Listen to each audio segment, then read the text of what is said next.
이어서 보도록 하겠습니다. 자, 다음은 40번 보도록 할게요. 40번.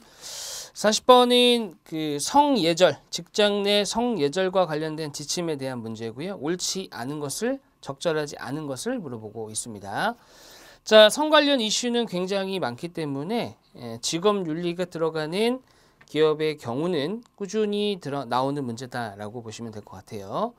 자, 한번 보겠습니다. 공단 내 성예절 준수 지침. 기억, 성희롱은 성폭행과 달리 형사처벌 대상에 해당되며, 자, 일단은 형사처벌 대상에 해당하는 것은 성폭행이죠. 성폭행이 해당 사항입니다. 성희롱은 사내 징계 대상에는 해당될 수도 있죠. 이거는 이제 회사 내규이기 때문에. 하지만 형사처벌이라는 것은 법적인 문제이기 때문에 아닙니다. 성폭행이 오히려 형사처벌의 대상이다 라고 보시는 게 맞겠네요. 자, 그 다음에 니은, 성희롱 해당 여부를 판단하는 법적 기준은 가해자의 의도성이다. 가해자가 의도성이라는 것은 사실은 규명하기가 힘들죠. 왜냐하면 가해자가 나는 그런 의도가 아니었다라고 한다면 끝이잖아요. 그죠? 그렇기 때문에 가해자의 의도성이 아니라 성희롱을 받았다고 얘기하는 상대방의 어떤 성적 수치심, 그렇죠? 그런 것들을 기준으로 판단하게 됩니다. 자, 그 다음에 디귿, 직장 내에서 남성과 여성은 동등한 책임과 역할을 다함으로써 동등한 지위를 보장받아야 한다. 당연한 얘기고요. 리을, 성 관련 문제를 예방하기 위해서는 평소 직장 내 상스러운 언어 등을 자제하고 개인과 회사의 품위를 지키는 행실을 최화해야 한다. 뭐 당연한 얘기네요. 기억과 니은이 틀렸습니다. 답은 1번 이렇게 보시면 되겠네요. 자, 그 다음에 41번 한번 가보죠. 41번은 쉬운 것 같으면서 어렵고요. 뭔 소리지? 할 수 있는 문제입니다. 볼게요. 다음 글을 읽고 보기의 대화에 참여한 직원 중 K사원과 동일한 논리적 오류를 범한 사람을 모두 고르면 협력업체인 S사의 대표가 계약을 승인한다면 재무팀에 사업안을 제출해야 하고, 승인이 나지 않는다면 해외팀에 사업안을 제출해야 한다. 자, 그러니까 사업안을 제출하는 것까지는 승인하면 재무팀에다가, 승인하지 않으면 해외사업팀에다가 하는 거죠. 그러니까 결과적으로 이 대표의 계약의 승인 여부에 따라서 어느 팀에다가 제출해야 되느냐가 결정이 되는 겁니다. 자, P팀장은 K사원에게 협력업체 S로부터 오후 3시 전에 연락이 온다면 S사 대표가 승인한 것이니 즉시 재무팀 사업에 제출하려고 했다. 3시 전에 연락 온다라는 것은 승인한 거래요. 3시 이후에 오면요? 3시 이후에 와도 승인한 걸 수도 있고 아닐 수도 있죠. 그죠? 근데 여기서 그 대표가 계약에 승인했다라는 것은 애초에 첫 번째 줄에 등장했다라는 것은 뭐였냐면 승인을 한다 안 한다예요. 하면 재무팀, 하지 않으면 해외사업팀 이렇게 가는 거죠. 근데 그 두 번째 줄부터는 뭐라 그랬냐면 3시 전에 연락이 오면은 승인한 거래요. 3시 이후에 오면요, 안 주어져 있다는 거죠. 그죠? 자, 그래서 승인 여부는 시간으로 결정되는 것은 아니거든요. 승인 여부만 놓고 보면. 근데 3시 전에 오면 승인한 게 확실하대요. 3시 이후에 오면 했을 수도 있고 안 했을 수도 있습니다. 자, 근데 뭐라고 했냐면 즉시 재무팀에 사업안을 제출하게 했다. 근데 오후 3시가 되도록 S업체는 연락을 하지 않았고 K사원은 사업안을 해외 사업팀에 제출했다. 자, 일단 두 번째 줄에서 얘기했던 거, 3시 전에 연락이 온 다음에 S대표가 승인한 것이니 즉시 재무팀에 사업안 제출하라. 이 문장은 틀린 게 하나도 없어요. 왜냐하면은 재무팀에서는 3시 전에 오면 승인 나는 거니까 재무팀에 해라. 이건 문제가 없는데 이제 그 다음이 문제죠. 세 번째 줄 중간부터 3시까지 연락이 안 왔어요. 그러면 이거는 승인이 안 난 거예요. 승인 여부에 따라서 판단하는 거잖아요. 그렇기 때문에 승인 안 난 거면은 해외 사업팀이지만 승인 여부가 3시 기준이 아니라는 거예요. 그렇기 때문에 잘못됐다. 그러니까 이거를 뭐라 그러냐면은 P면 Q이다가 만약에 참이에요. 그러면 P면 Q이다가 참이다라고 했을 때 동시에 얘가 참이면 참이 될 수 있는 것은 대우만 참이죠. 대우. 대우가 뭐예요? not Q이면 not P다. 이것만 참이에요. 됐죠? 즉 만약에 주어져 있는 내용으로 본다면 승인하지 재무팀에 사업안이 제출하지 않았다면 연락이 안 온 거예요. 그죠? 이렇게 가는 게 맞거든요. 근데 이건 지금 어떻게 한 거예요? 3시 전, 3시 이후 3시가 되도록 연락이 안 왔다라는 것은 이렇게 간 거죠. 나피. 피가 아니잖아요. 그죠? 그러면 나큐. 이렇게 간 거거든요. 이런 걸 뭐라 그랬냐면 이입니다. 이라고 하고요. 이거는 참, 거짓, 불. 알 수 없어요. 알 수 없다. 분명한 건 뭐냐면은 참이다 이렇게 얘기할 수는 없는 거예요. 됐죠? 참이다 이렇게 얘기할 수는 없다고요. 됐죠? 이렇게 생각이 더 깔끔하겠네요. 참이다. 참이라고 할 수 없다.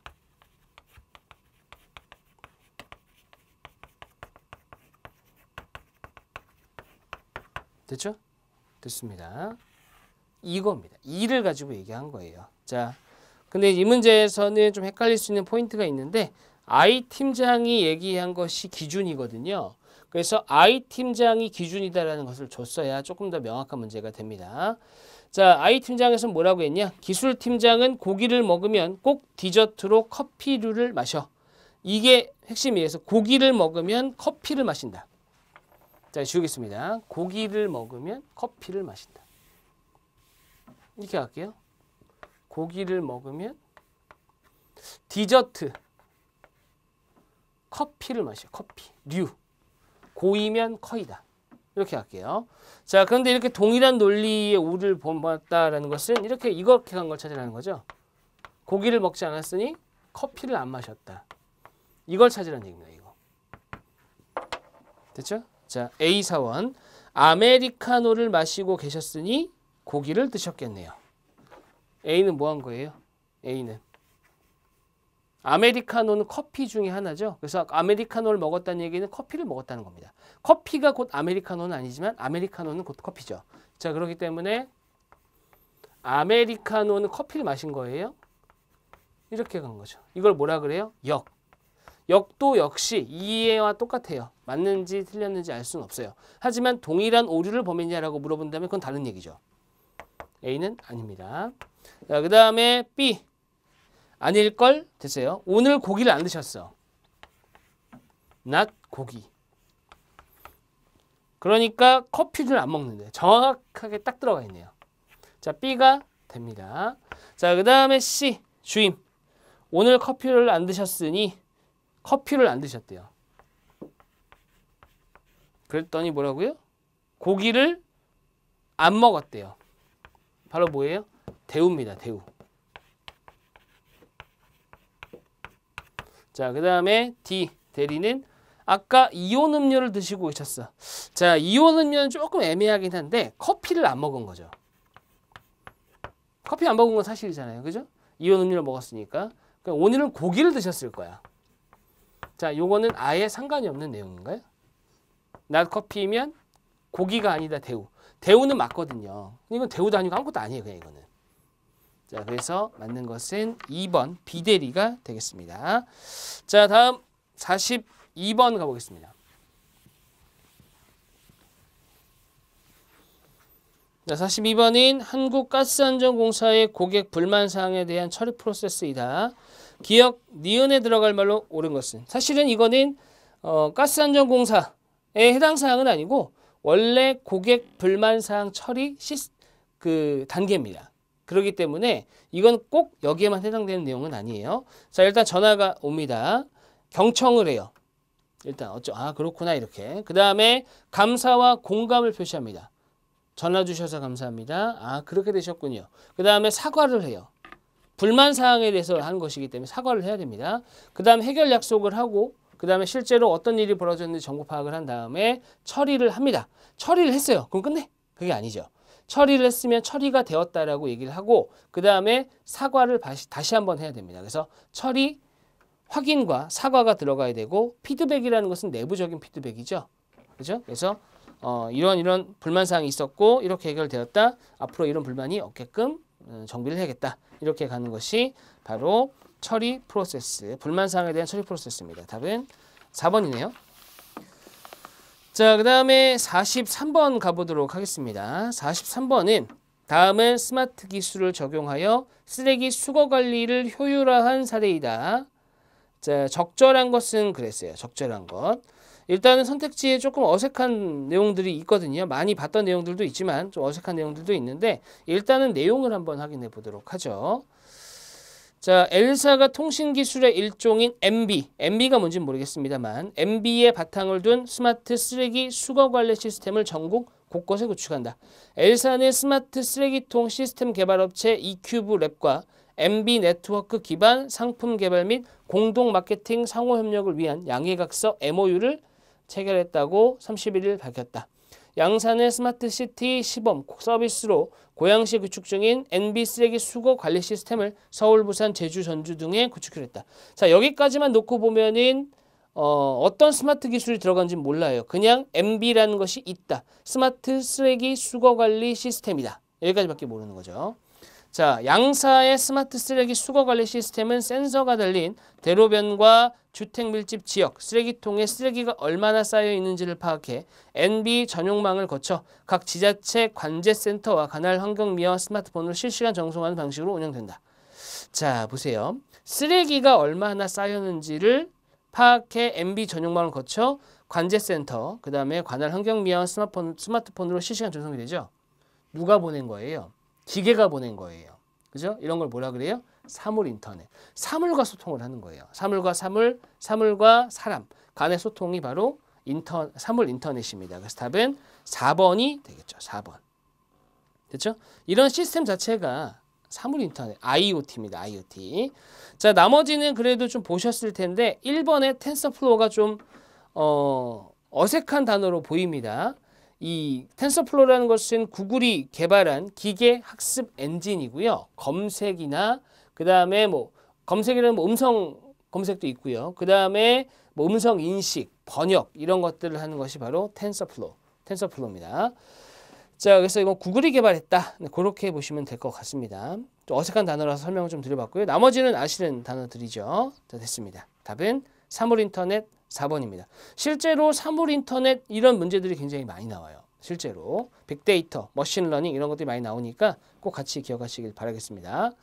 자, 다음 넘어가 보죠. 45번 가보겠습니다. 이 45번도 자주 물어보는 유형 중에 하나예요. 바로 뭐냐면은, 자, 한번 써볼게요. 정보.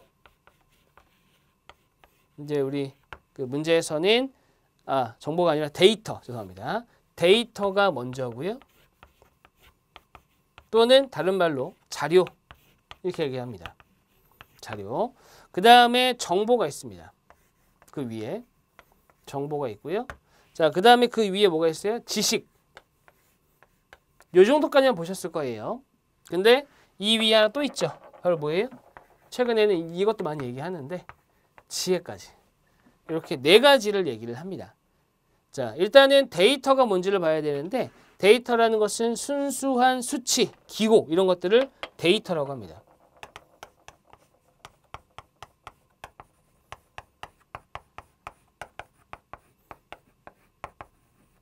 그래서 데이터, 자료는 그 자체로는 아무런 의미가 없어요. 근데 그 자료들을 가지고 어떻게 하는 거예요? 활용하는 형태로, 가공하는 형태로 가는 거죠. 됐죠? 이 데이터들, 이 수치나 기호들을 데이터를 가지고 가공한 형태, 그게 바로 뭐예요? 정보입니다.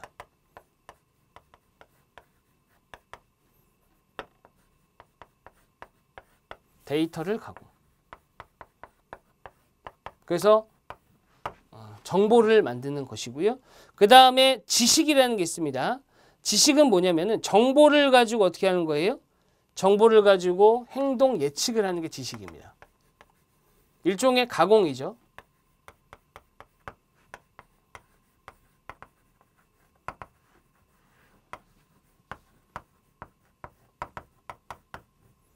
됐죠? 그러니까 정보가 있을 거 아니에요. 예를 들어서 뭐가 있다 이런 얘기를 들은 겁니다. 뭐가 있다.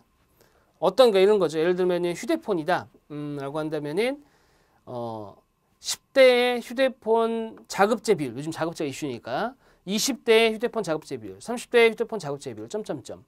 이것만 놓고 보면 뭐예요? 이건 자료입니다. 그죠? 근데 그걸 묶어요.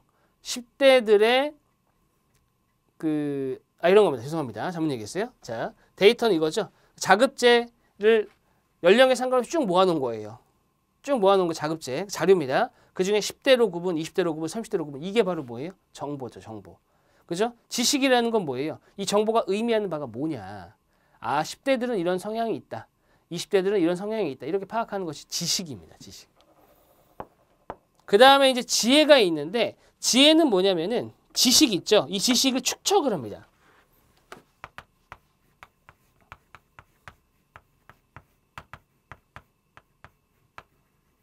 그 다음에 플러스 창의성. 이런 것들을 가지고 있는 게 뭐예요? 바로 지혜입니다. 지혜. 그죠? 그래서 지식의 축적, 창의적인 아이디어, 창의적 아이디어.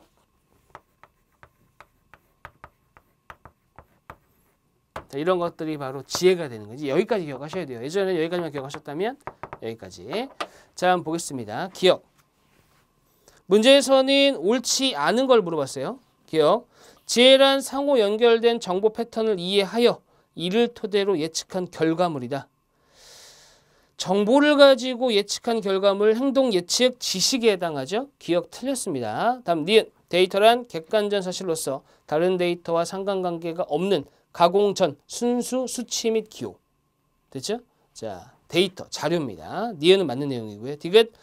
지식이란 정보들을 구조화하여 유의미한 정보로 분류하는 것으로 비가 오면 집이 습해지니 가습기를 가동하는 행동 양식. 이건 바로 지식에 해당하죠. 그죠? 자, 그래서 정보를 가공하는 형태의 지식입니다. 다음 리을. 정보란 가공 및 처리를 통해 데이터 간의 연관관계를 나타내는 것으로 A 가게보다 B 가게의 물건이 더 저렴하다. 여기까지가 정보죠. 그죠? 그리고 나서 이것은 B 가게에 구매할 것이라고 판단하는 것. 이거는 다른 얘기입니다. 그죠? 자, 이거는 이게 더 싼 거니까 이걸 사야지. 지식의 축적입니다. 그래서 이건 지식이라기보단 지혜에 해당하는 거죠. 이쪽에 사는 게 더 싸니까. 되죠? 자, 그렇게 하는 게 지혜다. 그래서 잘못 연결된 것은 기억과 리을 2번이 되겠습니다. 자, 넘어가 보죠. 다음입니다. 자, 다음 글에 대한 설명으로 옳지 않은 것은 역시 내용일치 문제고요. 이제 막바지다 보니까 제가 또 한 가지 말씀 좀 드릴 게 있는데, 내용일치 문제가 실제 시험에서 가장 많이 나와요. 내용일치 문제가. 내용일치가 기업 불문하고 제일 많이 나오는 게 내용일치입니다. 근데 내용일치는 어떤 면에서 보면 쉽고요. 어떤 면에서 보면 어려워요. 왜냐하면 제목이라든지 앞에서도 우리가 살펴봤는데 제목, 주제 이런 내용들만 놓고 보면은 이 내용들은 어떤 결과적으로 보면은 뭐 다 끝까지 안 본다 하더라도 결국 뭐 나오거나 답이 나오거나 할 수 있어요. 근데 내용일치 같은 경우는 글 전체적으로 퍼져 있기 때문에 일부만 가지고 판단할 수가 없습니다. 그러다 보니까 쉽지만 오래 걸리는 거예요. 그래서 내용일치 자체는 어떤 자신만의 전략을 반드시 갖고 있어야 됩니다. 가장 많이 나온 유형이니까요. 자, 한번 볼게요. 이번에는 저번과 마찬가지로 선택지에 있는 키워드를 뽑아서 한번 가보도록 하겠습니다. 자, 옳지 않은 거 찾는 거고요. 1번. 수소관리에 관한 법률은 2019년에 발표했다. 자, 그러면은 수소관리와 관련된 법률에 대한 내용이 나올 겁니다. 그 해가 19년인지 아니면 이전인지 이후인지 이런 것들을 따져야 됩니다. 그래서 수소관리 19년. 이번에 한국가스공사는 원래 천연가스로 설립했다. 한국가스공사가 시작이 뭐였는지, 천연가스회사였는지, 그걸로 설립됐는지. 얘가 틀릴 수도 있어요. 천연가스회사 설립된 게 아니라 기존에는 A 가스회사가 됐었는데 이거를 천연가스회사로 바꿨다든지 이러면은 천연가스회사로 설립된 건 아니죠. 시작이 그게 아니니까. 그다음에 3번. 한국가스공사는 수소기술 활성화를 위해 기존의 천연가스 인프라를 활용할 예정이다. 자, 인프라를 활용하지 않을 것인지 할 것인지. 수소기술 활성화는 들어가겠죠. 됐죠? 왜냐하면 내용 자체가 수소기술 활성화에 대한 내용이기 때문에. 자, 그 다음에 4번. LNG는 한국가스공사에 의해 우리나라에 최초로 도입됐다. 자, 그래서 LNG가 누구에 의해서 최초로 도입됐는지. 됐죠? 또는 가스공사는 LNG를 들여오긴 했지만 우리나라 최초가 아니었다라든지. 됐죠? 5번에 한국가스공사는 2018년 수소에너지를 새로운 사업으로 추가했다. 자, 그럼 2018년이 아닐 수도 있고요. 그 다음에 추가 안 했을 수도 있다. 자, 이렇게 비판적으로 좀 보는 겁니다. 자, 가볼게요. 우리나라 역시 미래 경제 성장 동력으로 수소 경제를 선정하고 수소 경제 선도 국가를 도약하기 위해 2019년 수소 차화 연료 증지를 양대 축으로 하는 수소 경제 활성화 로드맵과 수소 인프라 및 충전소 구축 방안을 발표했다. 이어서 2020년 2월에 수소 경제를 체계적으로 추진하기 위하여 수소 경제 육성 및 안전 관리에 관한 법률 세계 최초로 공포했고 우리나라는 세계 최초가 많죠. 그렇죠? 또 2020년이었네요. 19년이 아니라 20년입니다. 됐죠? 자, 그래서 1번이 벌써 틀렸어요. 답은 나왔지만 한번 더 읽어보겠습니다. 전국 지자체들은 지역별 여건과 특성에 맞는 수소산업 육성에 참여하고 있다. 한국가스공사도 수소 경제에 발맞춰 수소산업 사업 추진 로드맵을 수립, 친환경 에너지 공기업의 책임을 다하고 있다. 정부의 수소 주도 사업에 민간이 선제적으로 참여하기 쉽지 않은 만큼 인프라축 및 민간의 참여 활성화를 위해서는 공공기관의 선도적인 투자가 필수적이다. 이에 한국가스공사는 기존의 천연가스 인프라망을 활용한 수소경제의 마중물 역할을 해나갈 계획이다. 자, 기존의 천연가스 인프라망을 사용할 거래요. 됐죠? 자, 요 내용이 3번에 있었습니다. 3번. 자, 그 다음에 1983년 우리나라의 최초의 천연가스에서 출발. 자, 천연가스로 출발했다고 써있네요. 됐죠? 자, 이거는 2번에 있는 내용입니다. 자, 뜨거운 열정과 치열한 노력으로 일궈온 기술과 인프라는 우리나라 수소경제 선도국가로 나아가는데 든든한 디딤돌이 될 것이다. 아울러 지난 수년간의 천연가스 설비, 건설, 운영, 공급 기반으로 국민에게 경제적이고 휩쓸 것이다. 수소 관련 설비, 자, 주도적인 역할을 기대된다. 수소산업 로드맵, 추진 로드맵은 국가의 수소산업을 든든하게 지원하는 역할뿐 아니라 공사, 자, 해당되는 내용이 없네요. 시작이 될 것이다. 가스공사는 천연가스 산업의 불모지였던 우리나라에 최초로 LNG를 도입했다. 4번입니다. 그죠? 최초로 도입했대요. 최초로. 그러니까 가장 먼저 한 거죠. 가장 먼저. 자, 이제는 1156만 킬로리터 규모의 LNG 저장 용량과 4,908m의 배관망을 갖춘 국내 최고의 에너지 기업이자 세계 곳곳에서 다양한 프로젝트 수행을 하는 글로벌 기업으로 성장했다. 자, 됐습니다. 차근차근 진행 중이다. 저탄소 에너지로의 전환은 전 인류에게 주어진 과제이고 수소 에너지 시대를 향한 경쟁은 이미 시작됐다. 한국가스공사는 이를 기회로 삼고자 한다. 이미 2018년 12월 한국가스공사 법 개정을 통해 수소에너지 생산과 공급에 관련 사업을 추가하였고 2018년 12월 추가했다네요. 그죠? 자, 5번입니다. 5번. 자, 됐습니다. 나머지도 한번 확인해 봤어요. 답은 이미 1번으로 나왔지만 자, 전체적으로 키워드를 잡고 갔기 때문에 발견하기가 좀 수월했습니다. 답은 1번 이렇게 보시면 되겠습니다. 자, 그 다음에 넘어가서요. 그 48, 49번입니다. 48, 49번 같은 경우는 사실 거의 읽지 않아도 답이 나올 정도의 지문입니다. 왜 그러냐면은 현재 가장 이슈가 되는 게 바로 뭐예요? 코로나19에 대한 내용이기 때문에 사실 어느 정도는 걸릴 수 있어요. 다는 못 걸르더라도. 됐죠?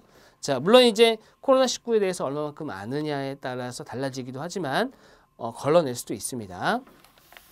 자, 그러면 이번에는 앞의 유형과 반대로 문제 지문에서 지문을 읽으면서 특징이 되는 것들을 잡으면서 한번 가보도록 할게요. 자, 가보겠습니다.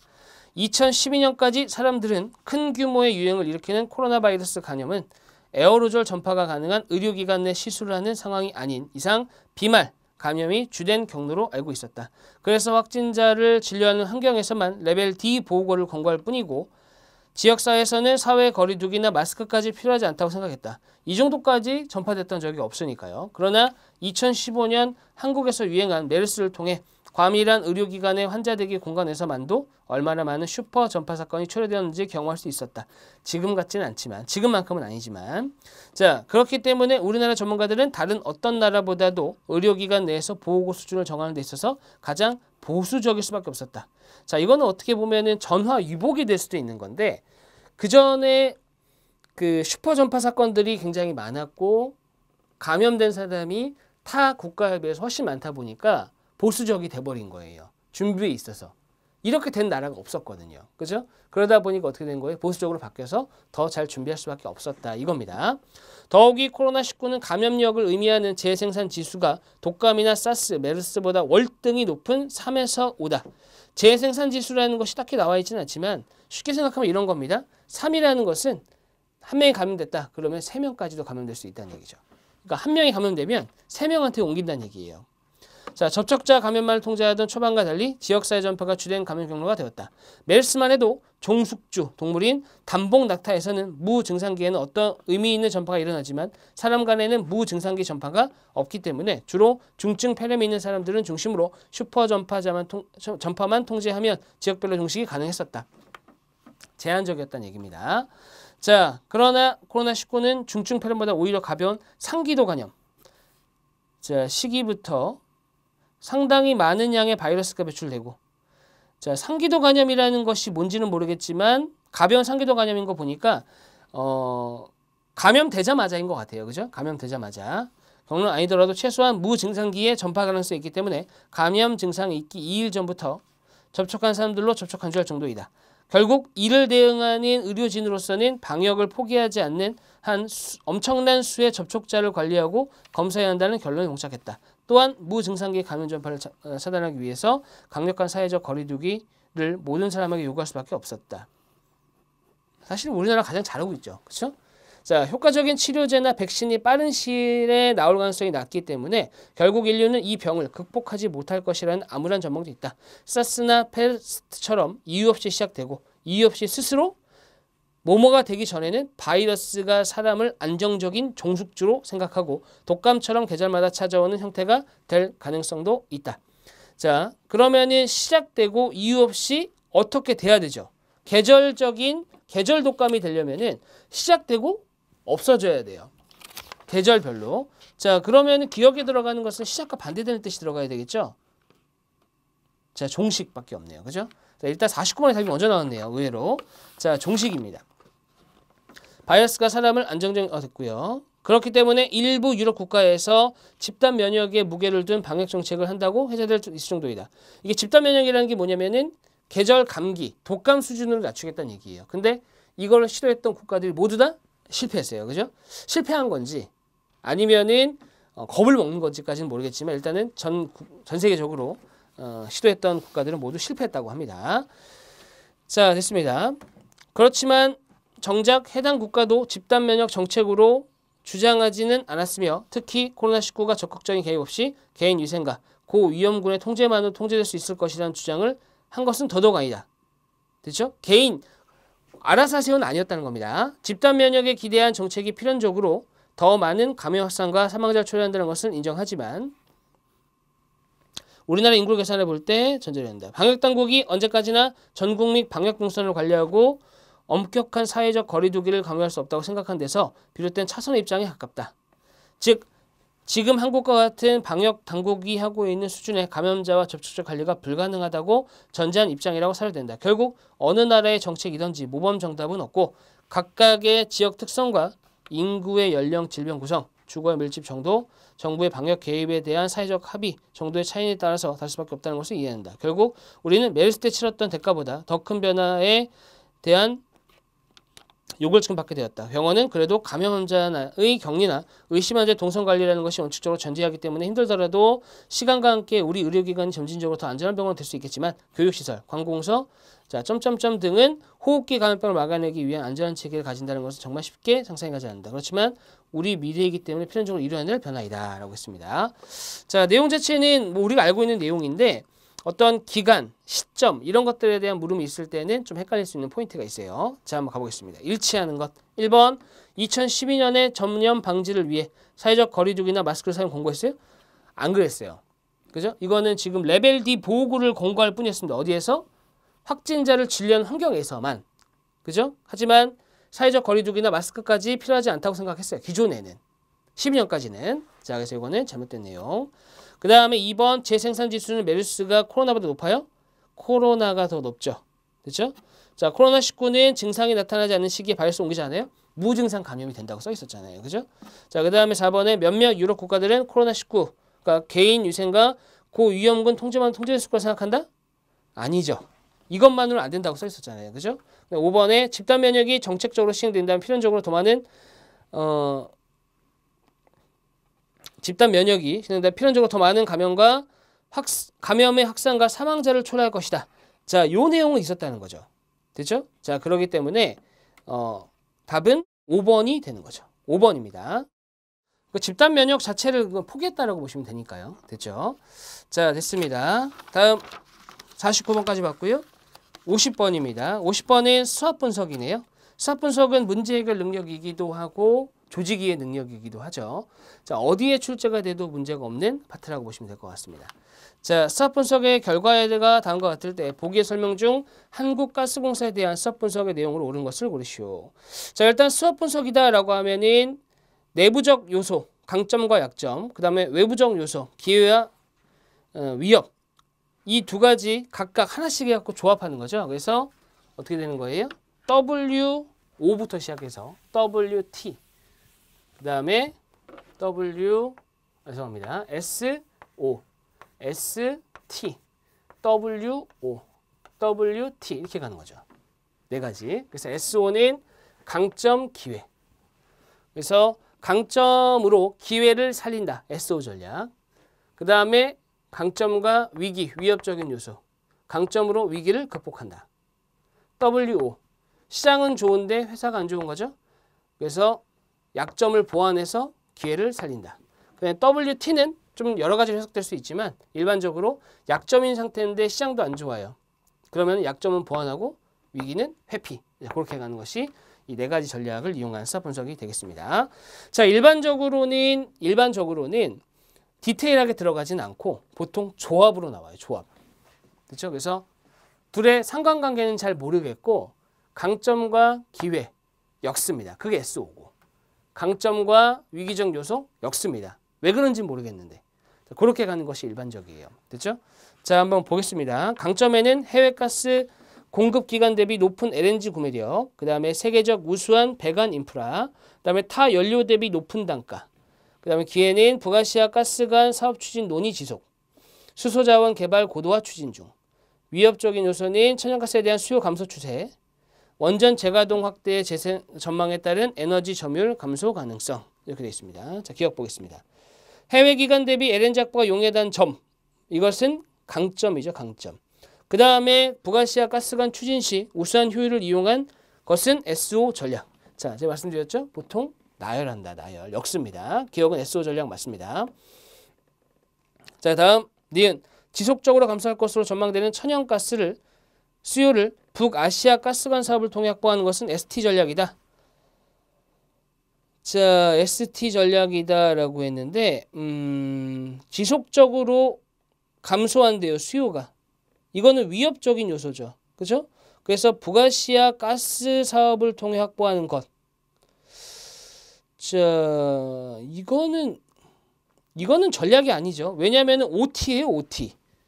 기회와 위협적인 요소를 같이 얘기하고 있죠. 니은은 틀렸어요. 그럼 답은 나왔네요. 2번입니다. 마저 해볼게요. 디귿. 수소자원 개발을 고도화하여 다른 연료 대비 상대적으로 높았던 공급 단가를 낮추려는 R&D 사업 추진은 W 전략이다. 자, 단가가 높죠? 그죠? 그래서 어떻게 한다는 거예요? 연구 개발을 한다. 고도화 추진한다. 맞습니다. 자, 이것도 그냥 엮었죠. WO. 기억 디귿이 맞고요. 그 다음에 리을. 높은 LNG 확보 능력을 이용해 높은 LNG 확보. 자, 강점이죠. 강점. 자, 높은 가스 공급 단가가 더욱 상승하는 것을 방지. 이거는 W잖아요. 그죠? 이건 전략이 아니죠. 왜냐면은 내부적인 요소 하나와 외부적인 요소 하나를 엮어야 되는데 내부적인 거 두 개만 엮었잖아요. 그죠? SW라고 해야겠네요. 이거는. 됐습니다. 틀렸어요. 그래서 답은 기억 디귿입니다. 자, 50번까지 풀어봤습니다. 수고하셨습니다.